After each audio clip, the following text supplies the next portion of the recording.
Wilkinson here. Thanks for joining us again today. It would really help me a lot if you did a couple things if you're enjoying these episodes. First of all, hit that subscribe button below. It really helps me out. Secondly, if you are enjoying the podcast, hit that like button. That's a little thumbs up down there. Leave a comment. Let me know which episodes you like, and I'll try to do more like that. Thanks a lot, and I hope you enjoy today's episode.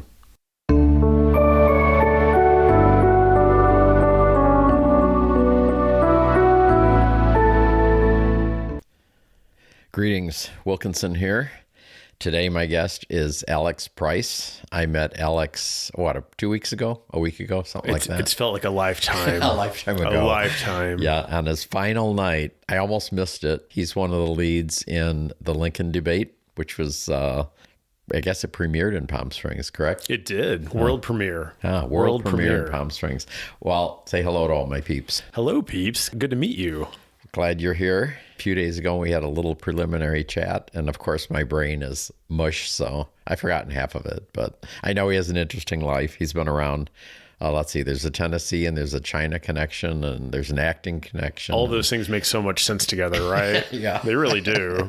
Yeah. Well, why don't you tell a little of your history? Why don't you pop in somewhere and just start somewhere? Oh, God. Where are you from? Where to even start? I'm from Middle Tennessee originally, so born in Nashville and then raised in the country down on the Alabama border. So very much raised on a farm in a very, very small town. And stayed there until I was 17, 18, then went back to Nashville for college. And somehow in college, I fell into taking some trips to China. And after college, after my 4-year in school, I ended up moving to China in a little town that nobody's ever heard of called Wuhan, China. Oh, wait, that kind of rings Have you heard a bell. Wuhan? Huh. I've heard of Wuhan? They had don't they have a bat market or something? A wild animal market. Yeah, it's funny. Nobody had ever heard of Wuhan until the last couple of years. So now it is very well known.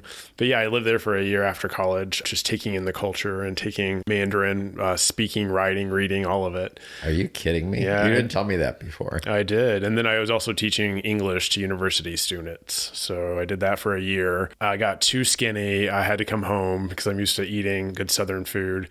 There are no mashed potatoes in China. And so I came home and then got my first real job and ended up traveling to DC for my job and lived there for like the last 15 years. So I'm very much a boring bureaucrat by day. So what is that? What's that real job in general terms? The real job is I work for the federal government, so the U.S. Department of Transportation.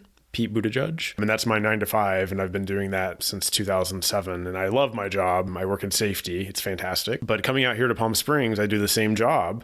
We moved out to Palm Springs in 2021. So are you working remotely pretty much? Correct. So now I work remotely since 2021. And my day is finished by like 2 o'clock in the afternoon now because I work East Coast hours. Ugh. So you're a morning person. So I'm very much a morning person. I've been up for like 6 hours now. I know you have not. But yeah, so I just find myself finished with my day very early in the afternoon. And so I've used that time to go find some other fun things to fall into. Oh. Well, before we go there, have you ever met Pete? Pete? No. So he actually took office after I had already left. So okay. Yeah. And especially during COVID, nobody was really working in the building. So, but it's really kind of sad now to see my friends and coworkers like at the holiday party, taking pictures with Pete. And it's sad because I can't be there. Wait, they don't bring you back? No, maybe once a year. They should be bringing you back. The government's cheap. If they don't have to pay for travel, they won't. Oh, wow. So you have spare time after 2:30 in the afternoon. I do. A lot of spare time now. So you said to yourself, what? So I said to myself last year, why not, since I have so much time, why not go explore voice acting? Because that's a thing that you could do at home, if you have a home studio. And so I started into that and was enjoying that for quite a while. But one of the big recommendations when you do that is to go take acting classes. And I didn't go to school for theater or for acting. So I thought, that's probably a good idea. And so I started taking acting classes at a new acting studio here in Palm Springs. And somehow that led to me being in a play, my first play since like my high school days. So it's been a couple of years, and just a couple of years. And so that's kind of springboarded into other projects as well. So yeah, it's been kind of a crazy last couple of months. What was your first play? In life? Where'd that play at? Ooh. Somewhere. Ooh, I don't know. Like I can remember doing like Anything Goes in high school, and I also acted competitively. So you would do like monologues. You would travel to different schools, right, and do monologues, and then there would be it'd be a competition. So right, certain people would win things. But that was, many years ago in high school. Lately, the latest play has been The Lincoln Debate, which you saw. I did. Did you enjoy it? I did. Yes. It was very interesting. And I think a lot of people came out with different ideas after that. Yeah, that's the goal of it, right? To right, kind of like peel back those facts and kind of lay it out there for you to make your own decision. But that was a very intimidating script to read for the first time for somebody that's not been on stage since they were in high school. So tell a little about the play. How's it set up? So the play is an inspection of the couple of years, the 4 years that Abraham Lincoln lived with his best friend and slept with his best friend in the same bed. His best friend being Joshua Speed. And you are Mr. Speed. I am Joshua Speed. Yeah. Yes, the lover, the boy toy. And so it's an inspection of those 4 years and the kind of relationship that they had and the things they might have discussed in those 4 years. And really, a good half of the play is just looking at the letters that were, it's very much recorded, very much in history, the letters that Abraham Lincoln wrote to Joshua Speed. And unfortunately, we don't have the letters anymore that Joshua Speed wrote back. For whatever reason, they were never found. But we have Abraham Lincoln's letters. And so you can see, you can read a lot into what the relationship looked like from the way they wrote to each other. And so, yeah, it's just laying out kind of how close their friendship was. And you can take away from that what you will, whether or not it was a physical relationship at any point or if it was just completely platonic. But yeah, that's the goal of the play, is to lay it all out there and you can decide. Is it okay for me to ask what your thoughts on that are? You're welcome to ask. What are your thoughts? I think I'm allowed to have my own thoughts. I think it's very likely that they probably were not in any sort of physical relationship. Yes, they slept in the same bed, and it was a large double bed. I'm using air quotes, large double bed. But I think it's very unlikely that they had any sort of physical connection, any sexual connection. I think it's probably more likely that they were just very, very bonded. And if you've ever been in like a very strong platonic friendship, which I have before, it's kind of like a codependency that you create in a way. And so I feel like they probably had that. And I think they were very codependent on each other. Probably wasn't healthy, but yeah, you can see they were with each other, helping each other work through some very difficult life events, like getting married and having sex for the first time and all that stuff. So I think it's probably unlikely, but who knows? Who knows? What do you think after seeing the play? I thought the opposite of that. Really? Yeah. Yeah.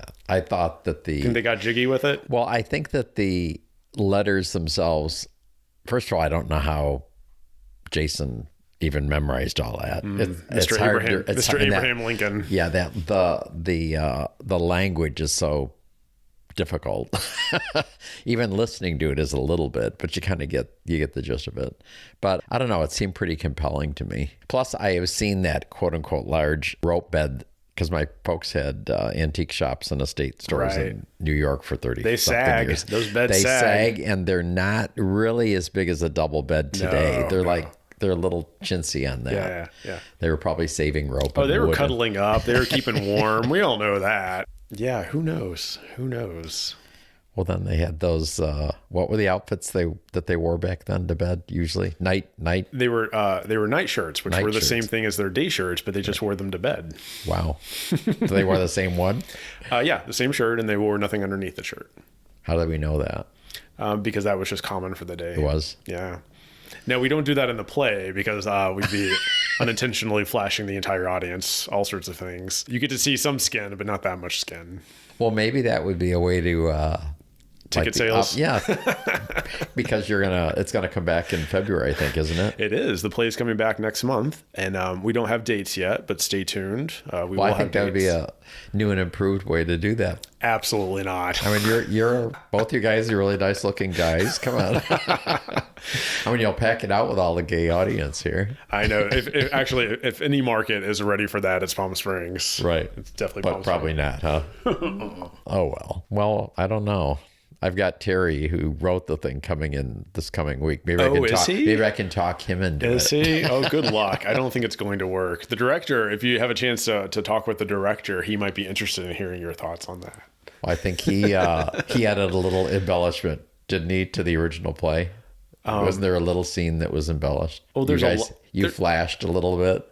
Oh, there might be a little bit of, yeah. Well, a little wasn't bit that his creation? A little cheeky. Yeah. I don't remember whose that was. I think Jason told me that, if I recall. It's funny. We rehearsed for a few months before the play debuted.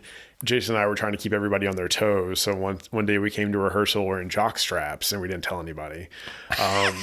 And so we stripped down to do one of the first scenes where we're in our underwear, and usually we're wearing briefs or like boxer briefs. Right. But for the first time during rehearsal, we're wearing jock straps, and we thought it'd be hilarious. It turns out we were just terrified the whole time because there's so much movement in this play that I was so worried about flashing everybody my asshole. And there's a scene where I jump into Jason's arms and he spins me around, and the whole time I was just thinking, oh no, my butthole is going to be on full so we're just clenching the whole time. We're just clenching to make sure that we're not flashing anybody unintentionally.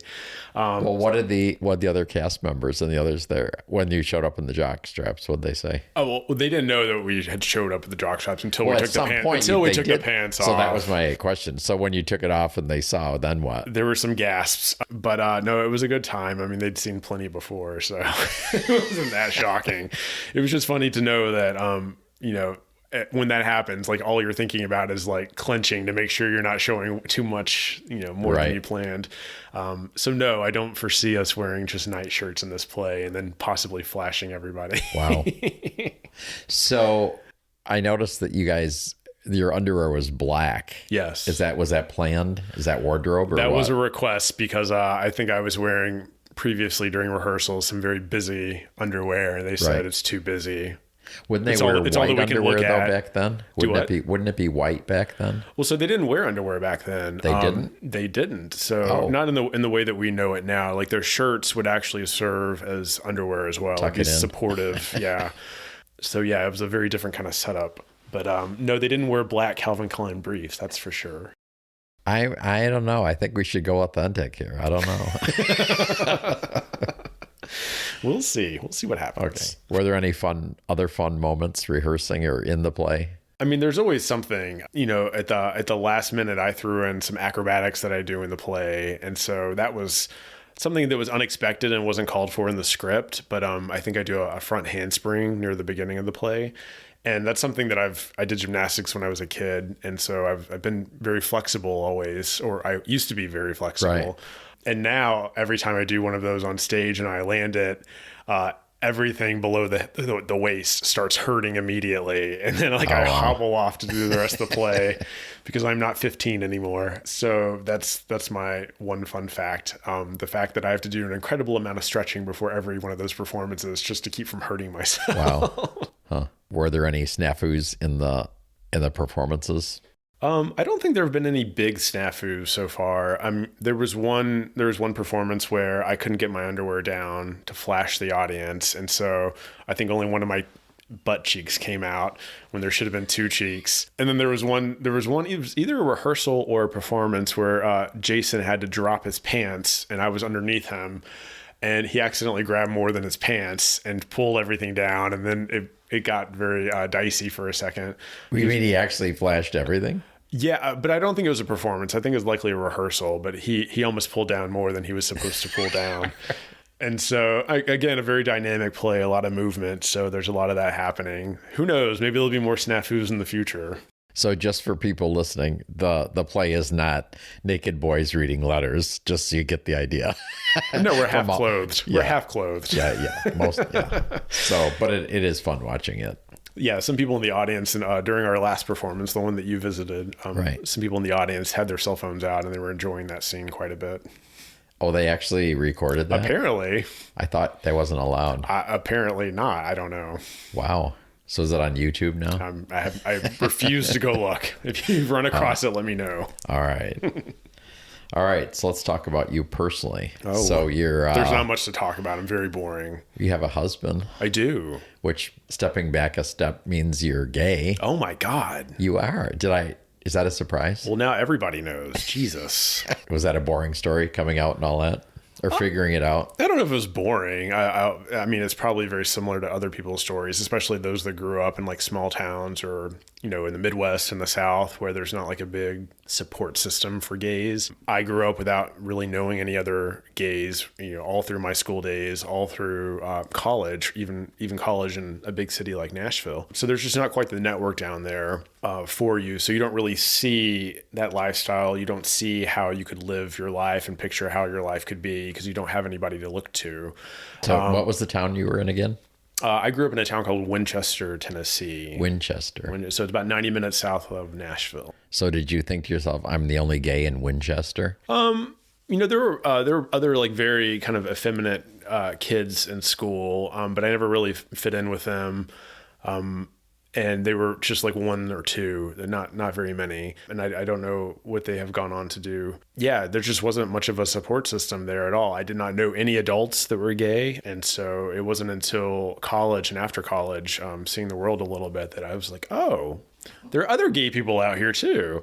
And so how old were you? Did you say I'm gay or did you say there's something different about me? Well, how did that unfold? Oh God, I don't even know how old I was. I do know that, looking back, like at home videos, my dad was very good about videoing like everything growing up. So we have like every Easter, every Christmas, like all the holidays and in between recorded. When I go back and look at those videos, I was like ridiculously flamboyant. I was the most flamboyant child. I was like during Easter when I was 5, I was doing like pirouettes across the living room, finding eggs.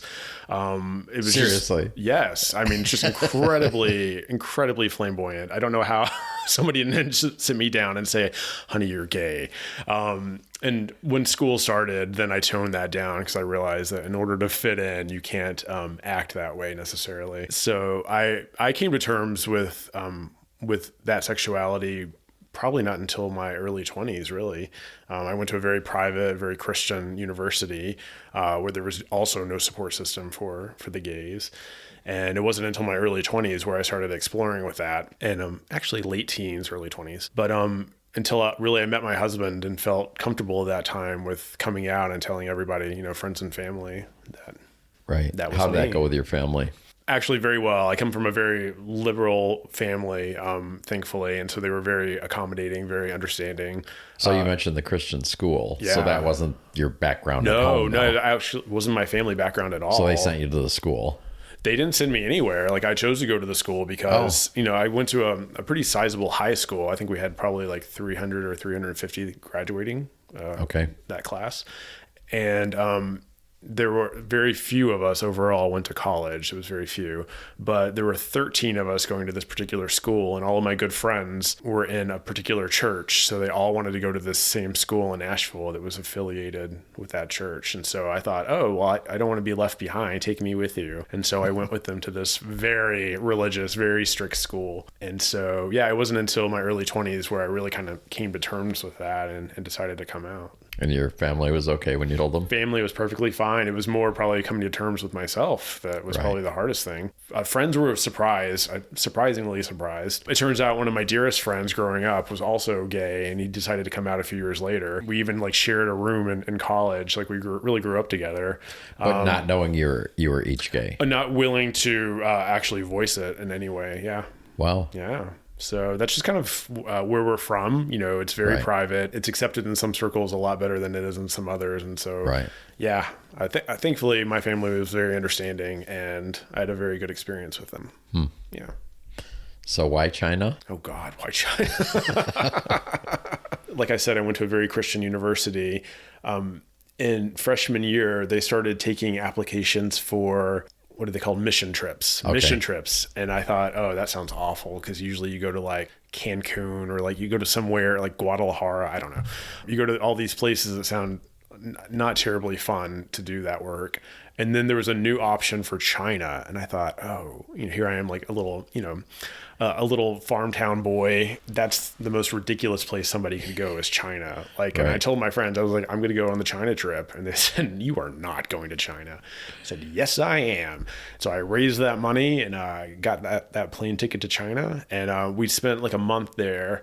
Where did you go with any of your other people you knew, your friends, or no? No, it was all strangers. But they were other students. There were like 5 or 6 of us. And we went to the same town, Wuhan, China, and we stayed there for a month, and we taught university professors at that time. And so that's who we were teaching. And so I did that for Were you teaching them English? Yes. Okay. Yes. And they know English, but like conversationally and kind of advanced, that's what they need practice in, or that's what they needed practice in. And so we did that for like 2 different summers. And one of the summers got canceled because of SARS, or one of the other airborne diseases, where they closed everything down. But yeah, I gained enough contacts from doing that for a couple of summers that once college was over, and I'd worked all through college, so either like working at the grocery store or interning or something like that, that I was tired and not wanting to go right into the workforce. And so I said, I'm moving to China. And so I just moved there.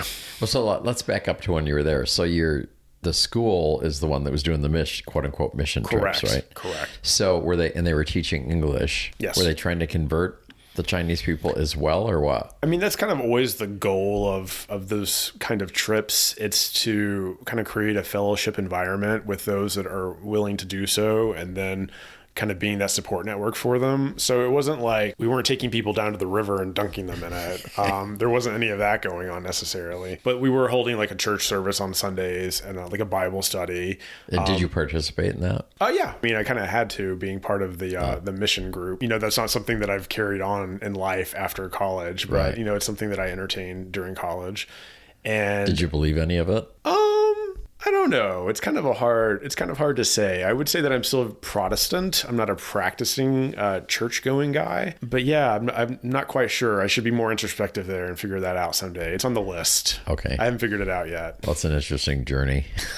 It is. And it was a good experience, and I'm glad that I did it. But I don't miss having to go to church on Sunday mornings now. Okay. So you want your break. You go back to China. Now we'll pick up there again. So you go back. So I go back a few times. And then after graduation, I said, F it, I'm moving there, because I had some contacts. And so I said, they pay their English teachers very well. I can go do that for a year. And instead of coming back to a regular 9-to-5 job for the first time. And so I did that for a year, and I took 16 hours a week of Mandarin. And so I had like 3 different professors that would teach me various aspects of Mandarin every week. And then I would have my classes, so my university classes, where I'd have to teach English.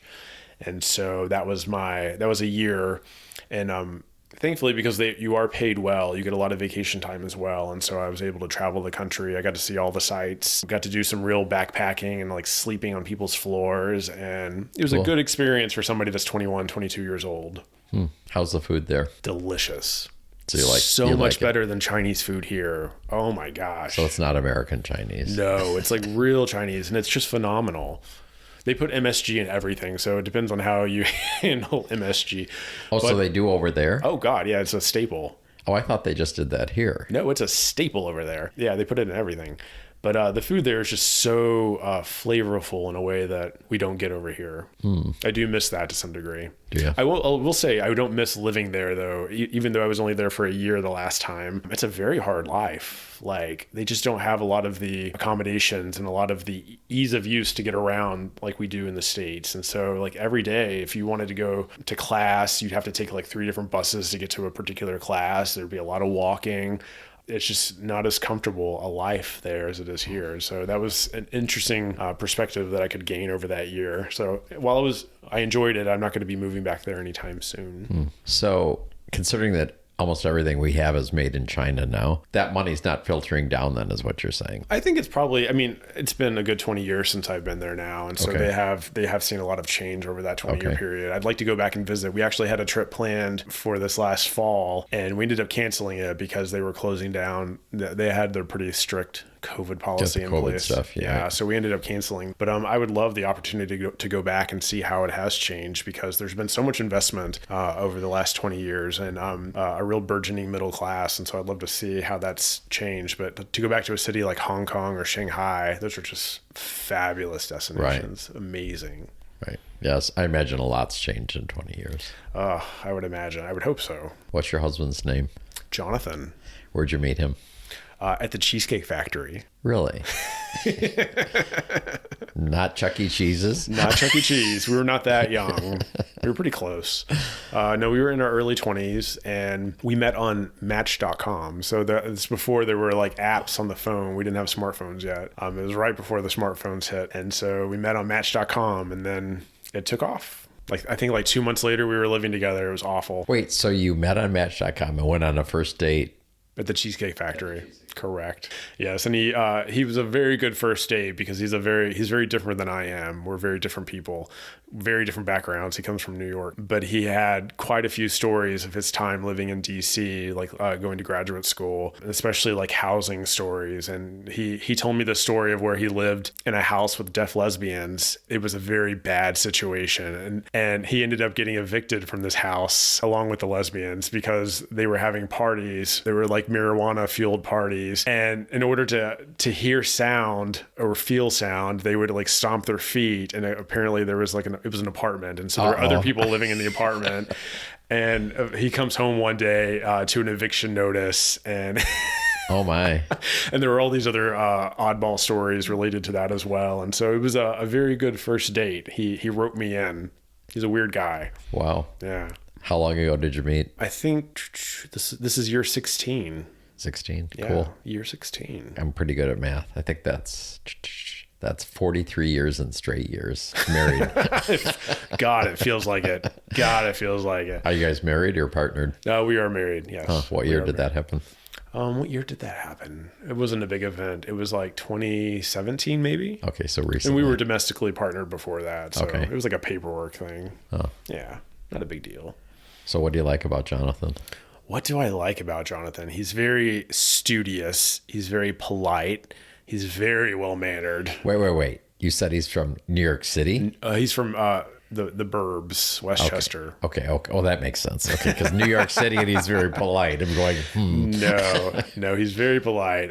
But yeah, he's very much from the suburbs of New York. I used to work in Westchester County. No, really? Yeah, Terrytown House. I was just there for Christmas. Yeah. It's very cold there. It's not very recommended. Cold. I know. Not recommended. Yeah, well, the whole New York thing, Yeah. Yeah. It's fine when you're young. I wouldn't want to be there now. But yeah, he's a very different individual than I am. And so it's kind of an opposites attract thing. Yeah. What brought you to Palm Springs? Oh boy. We had been, we actually lucked out. The first house that we bought in DC, we became friends with some neighbors that lived across the street, and they were fabulous neighbors.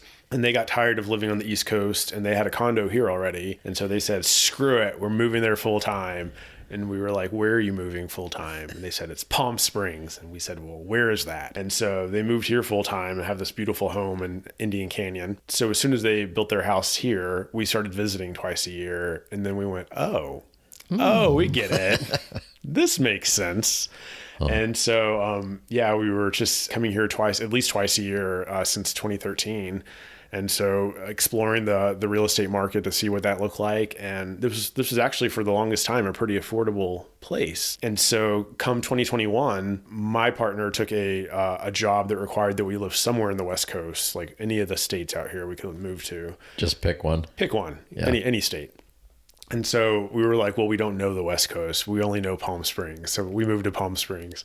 And I was ready to quit my job with the government. But then they said, oh, maybe you could just keep doing your job out there. And so I just brought my job out here to Palm Springs. And here we are. So we packed up the car. We packed up the dogs, sold the house, and drove out here. So when you were in D.C., you weren't working from home at that point? Oh, no, we had been working from home because it was very much COVID. We'd been at home for almost a year. So it didn't occur to you, maybe I could do it out here? It's a big change for any employer to allow people to move away and continue doing their job. And for the government to do anything, it's a big deal. And for them to say, okay, we would rather retain you and do your job from a different time zone than lose you.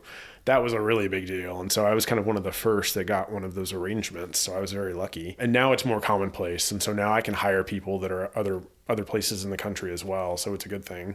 But yeah, that was what happened. We just packed up the car and drove out here. And then, of course, the real estate market changed very, very much. And suddenly it was not as affordable as it used to be years ago. So did you get in under the wire or no? We got in before the interest rates took off, but Okay. it was The prices were up. We were buying in the spring of 2021, and so there was no inventory. Things were going like multiple bidders, way over asking, and so it was a very different dynamic than what we were hoping for. But you did snag one.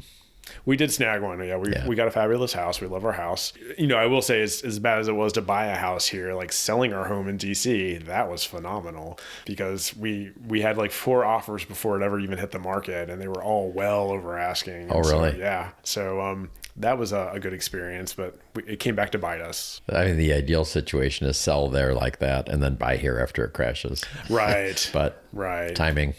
Yeah, and we don't like being in a rental situation, right. So it's just never something that we're very comfortable with long term. So we got a 6-month rental and only stayed there like 2 months and paid out the rest of it just to get out. Yeah, just to get out. That's when you got your house? Yes. Okay. Yeah, we got it pretty quickly. So you have the 2 sides of you. So you have your government side and your creative. My daytime side and then my nighttime side. So what's coming up on the horizon for you on your creative side? Creative side is a lot of opportunity, which is exciting. So trying to explore some of the acting stuff. I've done some filming and some projects in LA. Also doing the voice acting stuff. That's kind of wrapping up at this point for all the materials and the demos that you have produced. So those of us who don't know what voice acting might be, what do you do exactly? So voice acting can be a number of things. It can be training videos. It can be reading audiobooks. It can be every commercial that you hear on TV where there's somebody talking over what's happening on the screen. It can be video games. It can be the operator when you're calling a business and you're having to press 1 or press 7 telling you what to do. So it can be any number of things. But it's all acting, but just using your voice. So you're in your own home studio for the most part and directing yourself. I think I could do something like that. I don't know. Do you know how to use a microphone? Well, not really, but you know what? I can tell you what I've been doing. So I'm downtown with my friends and we're standing on a street corner and I push that little button and then I yell to them, wait. That's voice acting. That's voice acting. That is voice acting. Yeah. So it's actually everywhere. And not until I really got into it did I realize like, oh, this is actually something that everybody's exposed to so much and you don't even think about it. How'd you get into that? I wouldn't have even thought of it. I didn't think of it either, honestly. I saw, that little email that goes out every day, the Palm Springs Post. Do you get that? I don't think so. Maybe I should. You should get that. It's a phenomenal little email telling you what's going on in Palm Springs for the day and the week. But there was some company that was coming and doing a seminar for voice acting. And so they have you go and then you record something with them and they have you sit through this educational piece. And of course, they want you to sign up. So you get a coach and they get you a home studio set up. And then you do that coaching for a few months. And then you pay them to coach you. Oh, of course. Okay. Absolutely. Yeah. But I had a phenomenal coach. He was a New York based guy and a really very successful guy who was like doing Monday night football voiceovers and whatnot. So big guy doing really cool stuff. And it was a very, very good experience. And so that led to the acting stuff that led to where I am today with the Lincoln debate. And then I have another project, another play that's premiering next month as well for Desert Theatreworks in Indio. So that's something that's very exciting. What's that going to be? That is something called the MOUSETRAP. It's a very old Agatha Christie play. And it takes place in the early 50s in a mansion in Europe. And you're the mouse, right? I'm not the mouse. I played Giles, the very straight-laced heterosexual innkeeper. And so how are you going to pull that off? I don't know. It's going to be a stretch. It's going to be a stretch. Yeah. But yeah, it's a very different thing for me. I have to use a British accent, so I have to polish that up because we don't use a lot of British accents in Tennessee. And so yeah, just exploring that. That's taking up a lot of time, but it's a whole lot of fun. I forgot how fun it is to be on stage. Oh, what do you like about it? I like that it's something that I find grossly uncomfortable and makes me sweaty and it makes me nervous. So it's pushing your limits. It pushes me in a way that I'm not used to pushing myself. And so I find that uncomfortableness really exciting. It's a little exhilarating getting up there. Really? Yeah. Plus, maybe you get to drop your pants or something. As long as I don't drop too much. Right. As long as I don't get too exhilarated. Right.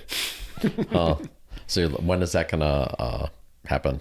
So the second play, The Mousetrap, is premiering next month in February in Indio. So we could put links in the notes to Desert Theatreworks if anybody wants to buy tickets for that. Of course. And of course, the Lincoln Debate is going to pick up again next month at the Cultural Center here in Palm Springs. That's next month is February and both of those. So how does that work? I don't know. Because we'll see. It's going to be a busy month. But you think you can make it work? I don't know. We'll see. It's going to be exciting. I'm going to look very sleep deprived. Well, I hope you don't have to choose between the two. No, I don't have to choose. It'll be fine. It'll work out. Yeah, I think the Lincoln Debate will be like a once a week event. So that'll be into the future. So we're very excited about that, to bring that back. It got a great reception, those first 6 performances. So we can't wait to bring it back. I think Terry's other one, not his first, but another one was, what is it, Electricity or something like that? Correct. And I think they did that like on a weekly basis or something. I think. I'm not sure. Yep.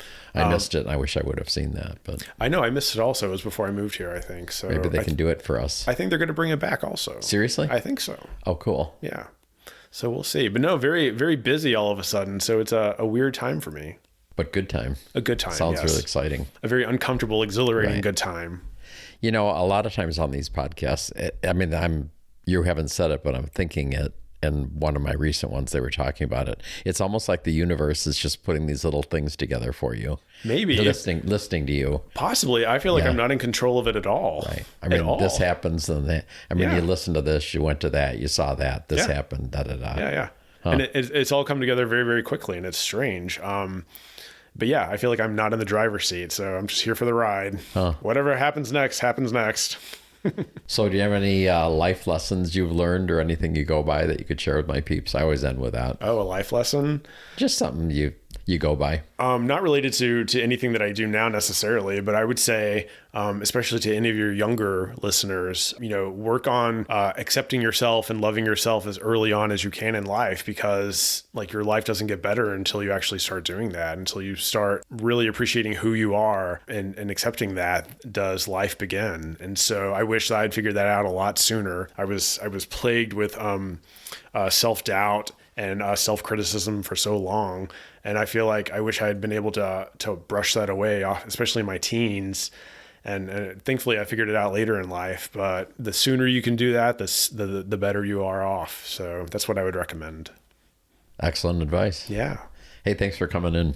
Thank you for having me. I enjoyed this. It was really fun today. Thank you. You're a good guy. See you at the Lincoln Debate next month. Yes, sir.